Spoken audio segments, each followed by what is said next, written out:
तर वाल्मिक कराडला कोणापासून धोका आहे ते आपण एकदा बघूया। तर बीडमध्ये कराड टोळी आणि बबन गित्ते टोळीचं वर्चस्ववादाची लढाई सुरू असल्याची चर्चा नेहमी होत असते। दरम्यान निवडणुकीच्या काळामध्ये कराडने खोट्या गुन्ह्यामध्ये अडकवल्याचा आरोप गित्तेकडून नेहमीच केला जातोय। बापू आंधळे खून प्रकरणामध्ये अडकवल्याचा आरोप वारंवार बबन गित्तेकडून केला जातोय।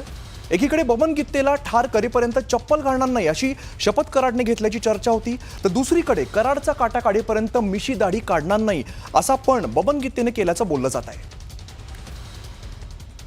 तर कराडचा दुसरा शत्रू म्हणजेच महादेव गित्ते असल्याचं बोललं जात आहे। कराडने खोट्या गुन्ह्यामध्ये अडकवल्याने तुरुंगात जावं लागतं याचा राग महादेव गित्तेच्या मनामध्ये असल्याचं बोललं जात आहे आणि याच रागातून काही दिवसांपूर्वी कराड आणि सुदर्शन घुले याला महादेव गित्तेने मारहाण केल्याचा आरोप झालेला होता। त्यानंतर गित्तेला बीड तुरुंगातून हलवण्यात आलेलं होतं। तर कराड विरोधामध्ये आणखीन एक नाव काही दिवसांपूर्वी समोर आलेलं होतं आणि ते म्हणजे शिवराज बांगर। शिवराज बांगरने कराडला जीवे मारण्याची धमकी दिली होती आणि या बदल्यामध्ये त्याने कराडकडून 15 लाखांची खंडणी उकळल्याचा आरोप झालेला होता। मात्र आंधळेने आपल्यावरील सर्व आरोप फेटाळून लावलेले होते। तर पुढे कराडचा पुढचा शत्रू बाहेरचा नाही तर त्याच्याच टोळीतला असू शकतो अशी सुद्धा चर्चा सुरू झालेली आहे। वाल्मिक कराडमुळेच आता तुरुंगवारी जन्मठेपेची शिक्षा भोगावी लागू शकते आणि यातूनच या रागातून कराड गँगमधील कोणीतरी जवळचाच माणूस त्याचा काटा काढू शकतो अशी एक शक्यता सध्या बीडच्या सगळ्या वर्तुळामध्ये सुरू झालेली आहे। किंवा कराडचा काटा काढल्यानंतर त्याच्या जवळच्या कोणाला फायदा होऊ शकतो का या अंगाने सुद्धा बीडमध्ये विविध चर्चा तर रंगू लागलेल्या आहेत। महाराष्ट्राची खबर बातमीमध्ये सगळ्यांचं स्वागत। नमस्कार, मी अमित गद्रे। बुलेटिनची सुरुवात या विशेष बातमीने करूया।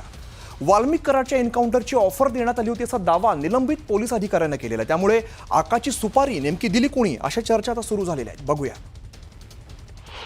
ज्याप्रमाणे मला ऑफर दिली होती एन्काउंटरची वाल्मिक कराडच्या, त्यावर मी नकार दिला। म्हणजे एवढं पाप होणार नाही, म्हणजे 10 करोड 20 करोड 50 करोड अशी एक ऑफर देतात। तुम्ही बोलाल तेवढी ऑफर असते त्या एन्काउंटरला। बीडमधील निलंबित पोलीस अधिकारी रणजित कासलेंचा हा व्हिडिओ सध्या प्रचंड व्हायरल होतोय। ज्याप्रमाणे मला ऑफर दिली होती एन्काउंटरची वाल्मिक कराडच्या, सरपंच संतोष देशमुखांच्या हत्येनंतर बीड जिल्ह्यातली गुन्हेगारी, राख माफिया, वाळू माफिया आणि दहशतीची काळी बाजू राज्यासमोर आलेली।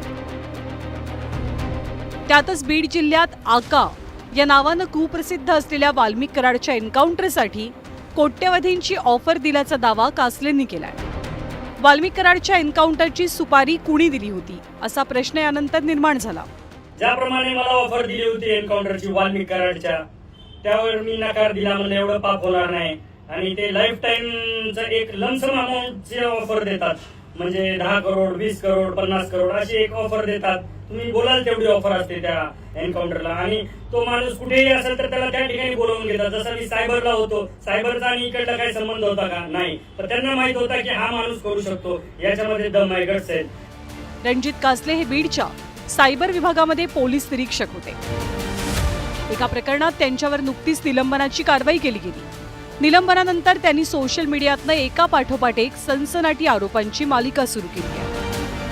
मात्र कासलेंनी आता वाल्मिक कराडच्या एन्काउंटर संदर्भात केलेल्या गौप्यस्फोटामुळे बीड जिल्ह्यात चर्चांना उधाण आलंय। रणजित कासलेंच्या एन्काउंटरच्या दाव्यानंतर आधीच्या काही घटनाही चर्चेत आल्या। बदलापूर लैंगिक अत्याचार प्रकरणातील मुख्य आरोपी अक्षय शिंदेचा 23 सप्टेंबर 2024ला एन्काउंटर झाला आणि लैंगिक अत्याचार करून हत्या करणारा आरोपी विशाल गवळीनं 13 एप्रिल 2025ला तळोजा कारागृहात आत्महत्या केली। एन्काउंटर आणि आत्महत्येच्या दोनही घटनांवरनं विविध प्रश्न उपस्थित केले जातात।